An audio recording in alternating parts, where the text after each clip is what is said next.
কয়েকটা দিন আপনি একটু আপনার বয়ফ্রেন্ডকে টাকা দেওয়া বন্ধ করে দেখবেন। আই প্রমিস আপনি একটা নতুন ওয়ার্ল্ড এক্সপিরিয়েন্স করবেন। I promise. আমার না 15,000 থেকে 20,000 টাকা লাগবে। আমার কাছে টাকা নাই। তোমার অ্যাকাউন্ট কি আসলেই ফাঁকা, মানে কিছু নাই, নাথিং? আমার অ্যাকাউন্ট তো খালি। মানে অ্যাকাউন্ট খালি, তোমার কাছে কোনো টাকা নাই? জানো না তো কি, মানে কি কি জানো? বাবা আমি তো তোমাকে নকল করতেছি না, কিন্তু তোমার সাথে থাকতে থাকতে আমি রিলেশনশিপে মানে আমি নিজেই ভুলে গেছি যে আমি কখন আমি আটকাই, কখন আমি ক্লিয়ার ভাবে কথা বলি।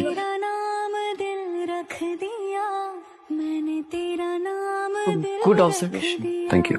धड़केगा तू मुझ में सदा, मैंने तेरा नाम दिल रख दिया, तेरे वास्ते कभी मेरा ये प्यार ना हो। আমার চাকরিটা চলে গেছে, এখন তোমার কাছে টাকা নাই, আমাকে 1 লাখ টাকা দিবা?